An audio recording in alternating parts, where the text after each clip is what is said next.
הראשונה שלנו היא יערה צאירי, ונמצאת כרגע בתואר שלישי בפקולטה לארכיטקטורה ובינוי ערים בטכניון. יערה בעלת תואר שני בלימודי סביבה מאוניברסיטת תל אביב. הדוקטורט שלה מתמקד באחריות של מעסיקים כלפי ניידות עובדים, והוא המשך למחקר שהיא ביצעה במסגרת התואר שני שעסק בפרקטיקה של החזר רכב ממשלתי בקרב עובדי המגזר הציבורי. בהצלחה יערה. תודה רבה. אנחנו נעמוד בסדר. בסדר, אני סתם טיימר, בסדר מאוד. אוקיי, אז אתם שומעים אותי? כן. אוקיי, אז האמת היא שאני אעשה את ההרצאה באנגלית כדי להתאמן. הכנתי אותה באנגלית, ואני מקווה שזה יהיה בסדר מבחינתכם. אז באמת הנושא שלי Workplace Responsibility for Employee Mobility, and I'm Yaara Tsairi, my supervisor is Professor Karel Martens from the Technion. So start, does this look familiar to you? We shouldn't take commuting patterns as granted. Employers influence an employee transport-related decisions by providing free parking, a company car, public transport travel allowances, bicycle facilities, and many more of these mobility policies. So I will give some examples of how employer affects employee travel behavior. So, for example, the mode of transport, the decision to drive a car or to take public transport is very much dependent on the free parking in the workplace. So, lots of research shows that if the employer supplies free parking and it's easy and accessible to get by car, people will use the car to get to work. Example number 2, so number of trips. So let's imagine you're a worker and you need to drive or to get to work for 5 days a week, or the employer enables you to get to work only 2 days a week. So this of course affects the number of trips. Travel time also depends very much on the employer policies. So if you need to get up to get to work by a certain time during rush hours, or you can get to work in more flexible time and leave work in more flexible time. It all affects. However, the accepted norms are not necessarily fair to everybody, to some population groups, or to the wider society and the environment. And it can even be at odds with sustainable transport regulation efforts, and I may give an example for it. So in Melbourne, Australia, the municipality introduced a parking tax in the city center, and what happened, they realized that it didn't succeed as they expected, and the reason for it was that the tax was paid by the employers. So eventually the tax didn't succeed because the employers paid for the tax. So promoting unsustainable mobility policies leads to many externalities. So if we have heavy congestions, on the short term it causes local noise and air pollution, time waste, greenhouse gas emission pollution, lower health and fitness, transport injuries, and it also leads to further car-oriented development and urban sprawl. And this leads to single-use employment clusters that benefits high-income employees, and it increases exclusion of different groups that have hard time to arrive to those employment clusters. Okay, so workplaces have many impacts on employee mobility. What is their responsibility? So I will use this course of Beyond Profit. So now instead of there is increasing call in the last year, moving on from stockholder profit perspectives to a broader social and environmental responsibility of companies. And there are many terms of definitions to this idea of broader social and environmental responsibility, which varies among different disciplines, approaches, and theories.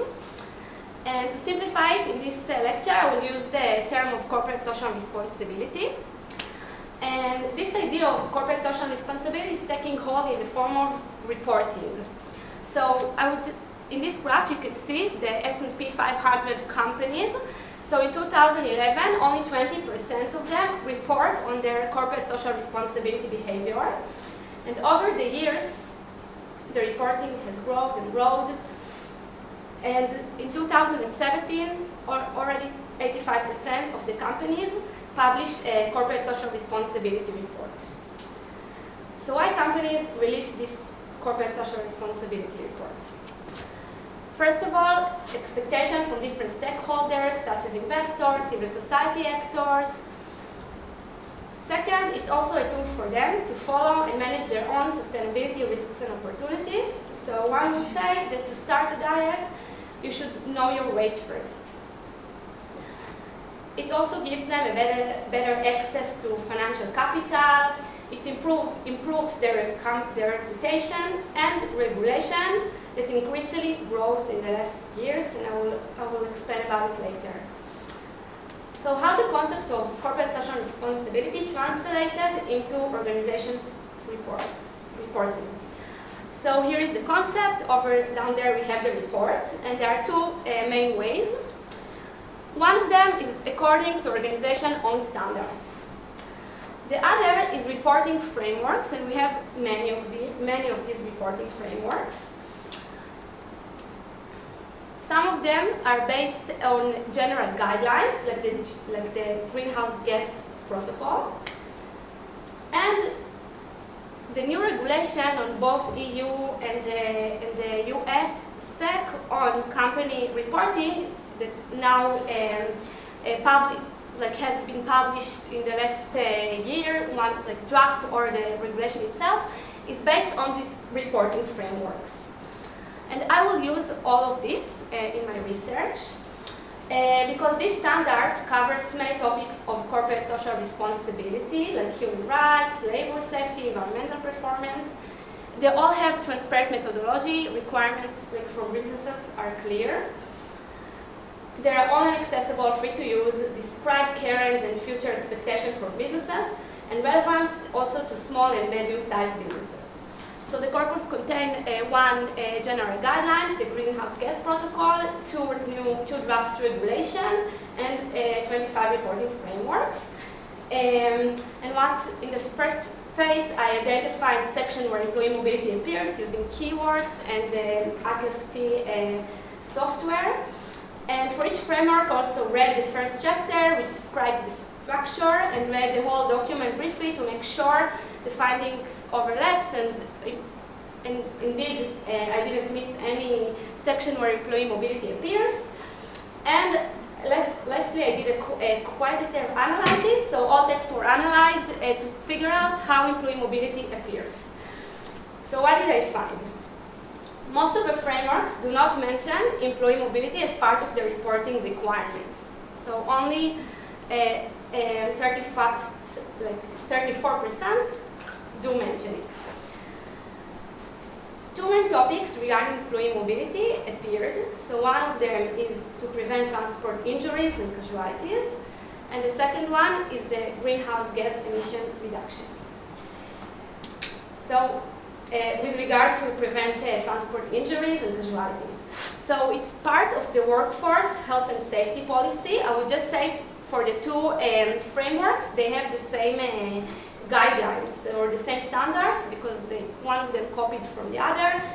And what they are expecting. So if it's on-job travel, injuries and casualties that happened in the interest of the employer should be reported by the organization. So the organization has some responsibility on these injuries. They also have a responsibility if it's organized commuting, so where the transport has been organized by the employer, like shuttles. And if it's regular commuting, the employers or the workplace has no responsibility on it. They can report, but it's not required. Let's move to the greenhouse gas emission reductions. So all frameworks focus on the employee mobility greenhouse gas emission calculation. notably under the GHG protocol, which is this general guidelines. So I would just say that the GHG protocol, it's a carbon accounting scheme. So the idea of it is to calculate the carbon footprint of the organization. And it's divided into 3 scopes. So the first scope, you should report on your direct emissions. The second scope is to report on the indirect emissions from purchased electricity. And the third scope is indirect emissions from the value chain, and it has 15 different categories. So scope 1 and 2, reporting is often mandatory, while scope 3 generally does not have obligatory reporting requirements for all categories. The rationale behind it is the company has limited control over the value chain, so that's why scope 3 is not obligatory. So employee mobility in greenhouse gas protocol appeared first of all in the scope 1 or scope 2. So if emissions are reported from owned or operated vehicles and from owned or operated vehicles of the company, it will be under scope 1 or scope 2. So if it's fuels, it will be under scope 1, and if it's electricity, it will be under scope 2. Commuting and business travel in vehicles not owned or operated by the company are considered as upstream indirect emissions, so it's here under scope 3.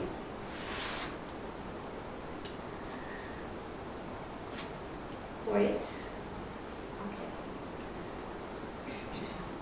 Okay, so some limitations of this greenhouse gas emission reporting. So first of all, it ignores the additional environmental and urban externalities from car-oriented development. So even if the car is electric and powered by nuclear energy, which means that it doesn't have any greenhouse gas emission,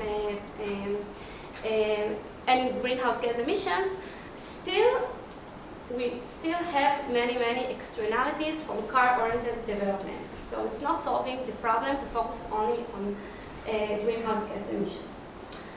The second critique is regarding the methodology of the GHG protocol. So if the vehicle owned or operated by the company, both on-job travel and commuting will be under scope 1, and the vehicles that not own or operate by the company will be in direct emissions under scope 3. So, since scope 3 is much less binding, on the practical level, this division has implications on greenhouse gas emission reduction efforts.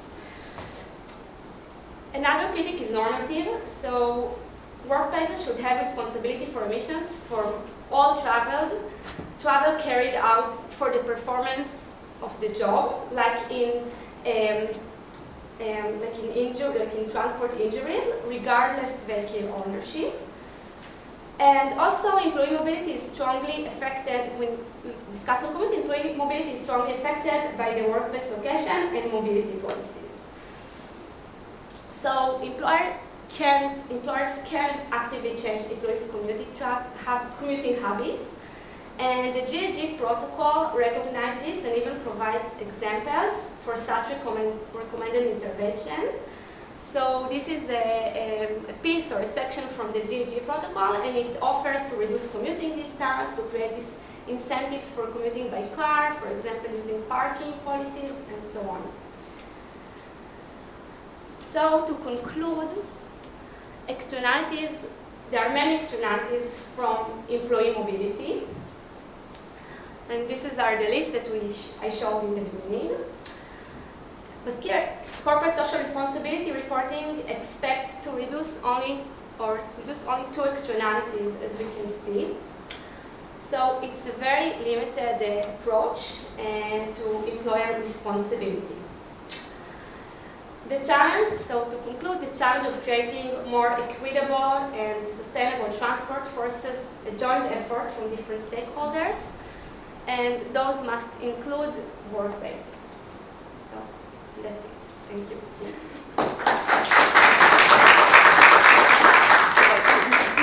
קודם כל, עוד פעם, חושבת פעם רק על העמידה בזמנים. 14 דקות. כן. שאלות? אני מקווה מקווה שהבנתם. אני אשאל שאלה. כן. אני מניחה שגם לסוג המעסיק יש השפעה על הפרמטרים האלה שדיברת עליהם. אם זה מעסיק מהמגזר הציבורי, מהמגזר הפרטי. בפרטי בדרך כלל הבחירה של מקום העבודה הוא קריטי, זאת אומרת איפה נבחר להקים את המשרדים שלנו, אם זה בתוך עזריאלי או טיפה ליד, או שזה איפשהו בפריפריה. ומעבר לכך בעצם תלויים באמצעי תחבורה, מעבר לאם אני נותן חנייה או לא, באמצעי תחבורה שיש לה מקום, שהם לא תלויים במעסיק. כן. האם זה משהו ששווה לחקור אותו? אז אוקיי, אז קודם כל אני אענה על זה פעמיים. אז אחד, המחקר שלי בתואר השני עסק במגזר הציבורי, אוקיי? והשם של המאמר הוא מה קורה כשהמדינה חובשת את הכובע של המעסיק. ואנחנו רואים שכשהמדינה חובשת את הכובע של המעסיק, היא עושה דברים שהם מנוגדים אולי לרצון של המדינה להפחית עלויות חיצוניות מתחבורה. היא נותנת לעובדים שלה החזר הוצאות רכב כדי להחזיק זה. היא גם עושה דברים שאפשר לדבר עליהם, כמו נגיד לרכז את כל עובדי קריית הממשלה בקריאה אחת, שהיא מאוד, זה פורמט מאוד לא עירוני, זה בדיוק אותם הדברים שאנחנו, זה נכון, זה קרוב לרכבת, אבל יש פה דברים שאני חושבת שאם הייתה הסתכלות טיפה יותר רחבה של מעסיקים לא משנה מאיזה מגזר, אז היינו רואים אולי באמת קצת ניידות אחרת של העובדים. אני יכולה לתת גם דוגמה מהמוסד שאני לומדת בו. סטודנטים מקבלים חנייה בחינם, אוקיי? זאת אומרת, זה לא ממש בעיה לסטודנטים של תואר ראשון או שני להיכנס ולחנות. זה הסטודנטים של מתכנני העתיד של מדינת ישראל, התחבורה והתכנון העירוני. וכשזאת הסוציאליזציה, אני שואלת האם למעסיק, לצורך העניין האם הטכניון, כמוסד או כמקום עבודה, יש אחריות לשנות את אותם הרגלים של הסטודנטים שלו, של העובדים שלו, אם יש לו אחריות על זה. אני אגיד שאני התחלתי את המחקר הזה מתוך חשיבה שיש איזושהי אחריות. לא יכול להיות שהמדינה כל כך מנסה לשפר את התחבורה הציבורית, ואז אנחנו נתקלים באמת זה נותן חניה בחינם, והוא נותן רכב חברה. עשיתי חישוב שבערך 20% מהרכבים על הכביש, אם אנחנו לוקחים את עובדי המגזר הציבורי ואת המגזר הפרטי, בערך 20% מהמכונות על הכביש מסובסדות על ידי מעסיקים. אז יש פה איזושהי בעיה או איזושהי אנומליה שאני חושבת שאנחנו צריכים באמת לצפות להם קצת יותר אחריות. אז ככה אני רואה את זה, אבל זה המשך של המחקר שלי, זה לא זה, אבל... אני מאוד מסכימה מה שיערה אומרת, אני רק אספר לזה קוריוז קטן, שבזמן הקורונה הרי היה היתר לעובדים חיוניים לבוא לעבודה, ואני אחרי כמה ימים של הסגר הראשון העליתי פוסט בפייסבוק וכתבתי, עכשיו אני מבינה שרוב הפקקים הם בגלל העובדים החיוניים, כי אין פקקים, וקיבלתי אלפי לייקים, אז בהחלט אני אומרת שאם נתחיל מהמגזר הציבורי, ולא נטיל את האחריות על המגזר הפרטי. אז תודה רבה, יערה. בשמחה.